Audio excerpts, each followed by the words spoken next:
करने की कृपा करें।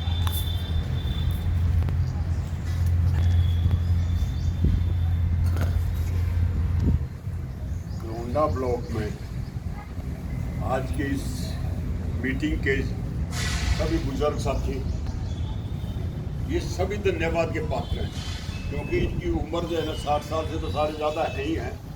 उसके अलावा भी जो इन्होंने सोच से जो यहाँ आए हैं, जिन्होंने समय दिया, सबको काम किसी को भी नहीं है। जब ताश खेल दौड़ी उतर के करेगा, मेरा कुछ नहीं करता। मतलब थोड़ा मीटिंग में चलना तो ना, मतलब मीटिंग में तो चले जा, जो कुछ हो मुझे पता है। ऐसा है जनू बस इसी का ही काम है, मेरा तो ये काम में को नहीं। और जरूरत जो जावा उसने नहीं है, जरूरत उसने ज्यादा है। अंदर के साथ नहीं होगा यार, मेरा तो 16 साल लग गया बीबीओपी से कट्टन लग कम्यूटेशन के। और तू और जानता क्यों नहीं? और ऐसे ऐसे शख्सियत भी तो आवेंगी जो इस चीज के बारे में पूरा ज्ञान देंगी, अपना जो है आज तक का जो एक्सपीरियंस वो सारा बतावेंगी। अब भाई है एप्लीकेशन ये भी लिख के लेके आए हुए हैं, इनकी भी पर्सनल समस्या है। मैंने भाई से को पढ़ाई भी थी, और मैं तो ये कहूँगा कि जाने से पहले एक बार इसे मिलकर बातचीत कर उसके बाद जाएं, वैसे ही ना जाएं। आज की इस सभा के आयोजन के अध्यक्ष जिला के प्रधान साथी बलराज जी, गोंडा ब्लॉक के प्रधान मास्टर जी, शर्मा जी, योगेंद्र जी, गुप्ता जी, अपने साथी सतनाम सिंह थब्बल जी, मैं आज इनको देख कर ये सोच रहा था यार ये सरदार जी आ रहे चले, पता नहीं कौन है, दिखे हुए है कि नहीं ये पता नहीं कौन है। क्योंकि जिस आदमी का चेहरा आज है बड़ा हंसता खेलता और बड़ा मजबूत और बड़े उसमें देखा हो, और ऐसे देख कर मैं तो मतलब इनको देख कर अचंभित हो गया। मुझे पहचान ही नहीं हुआ कि थब्बल साहब बैठे हमारे बीच में। हमारे ये साथ में हमारे गांव में खेती कर रहे थे, काम कर रहे थे, इतने मेहनती, इतने लगनशील और इतने भाइयों को लेकर चलने वाले और इतने लगनशील आदमी मैंने नहीं देखे थे।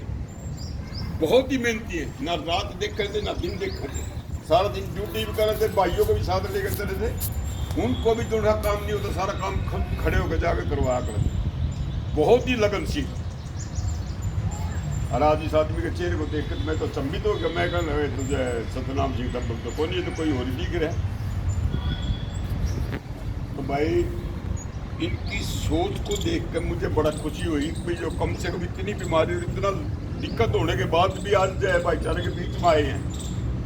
और आने के बाद जो संगठन के प्रति जो बात, जो सोच, जो बताई गई है, शायद हमारे में से शायद एक आध ही आदमी ऐसा होगा जो इस चीज को पहले सुन चुका होगा या जानता हो। तो भाई टाइम तो बहुत ज़्यादा हो गया, बोलने को तो बहुत कुछ मन था, लेकिन मेरी एक ही आगे तो ज़्यादा मैं नहीं बोलूँगा। एक तो ये सरकार इतनी निकम्मी है जो कह नहीं सकते। हिंदुस्तान के अंदर में इससे बड़ा आज तक कोई आंदोलन नहीं है जो किसानों ने किया है। आपने सबने पता हुआ 378 दिन वहाँ भी होया, शंभू बॉर्डर लखनऊ बॉर्डर पे भी होया। इन्होंने एक दिन 700 के भी 750 से ज़्यादा आदमी वहाँ मर गए। एक दिन इन्होंने किसी के ऊपर वक्तव्य नहीं दिया कि क्या हो रहा है, उजड़ रहे हैं, बस रहे हैं, पूरा हिंदुस्तान एक हो रहा है, लेकिन ये टस से मस नहीं हुई। कभी आप ये समझ रहे हो कि भाई हमने एक संगठन बना लिया और ये मेरे को जो है थोड़ी सी बात कह दी, हमने इनसे मांग लेकर दे देंगे, ये किसी को भी देने वाले नहीं है, ये संगठन को भी देने वाले नहीं है, ये मान के चलो। अब इन्होंने जो पहले इनका इरादा जो रहता ना, बस 70 साल के बाद जितने भी पेंशनर्स हैं ये एक बोझ मान रहे उसको। भाई पेंशन में ही इतना पैसा ज्यादा जाता है जितना तो एम्प्लॉइज को भी नहीं देना पड़ता। अब इन्होंने एक सिस्टम और निकाल दिया होगा, आप लोग सब जानते होंगे। भाई किसी भी प्रांत में देखे गुजरात मॉडल एक निकाल लिया है। वो गुजरात मॉडल पता क्या है? वजह तो मेरे सारे बुद्धिजीवी है, सब जाना है। जो पेंशन, जो तनख्वाह आपको एक आदमी को रेगुलर लगाने में देनी है, मान लो चाहे लेक्चरार ही लगाना है, उन्होंने पता है कि इस आदमी को 80,000 रुपये देना है, उसको कौशल रोजगार में लगा दो, 20-20 हज़ार रुपये में देकर 4 आदमी को बिठा दो। ये है इसका गुजरात मॉडल। कल नहीं है जब पेंशन भी ना मांगे, जब चाहो इनको जूता मार के इनको बाहर निकाल दो। अब इनको सिर्फ यूँ कहते 58 साल तक के लिए कोई नहीं इनको टोकेगा छेड़ेगा। निकालती है 1200 तो निकालती है, 1200 को अनाउंसमेंट किया है। 1,20,000 आदमी हरियाणा से निकलने हैं जो इन्होंने रोजगार दे रखा है। पहले ही एम्प्लॉयज किसी डिपार्टमेंट में पूरे नहीं हैं, जैसे भी ये काम चलाओ, जैसे भी ये काम चलाओ। एक एक आदमी के ऊपर इतना बर्डन है कि वो उसको उठा नहीं सकता, लेकिन उठाना पड़ेगा।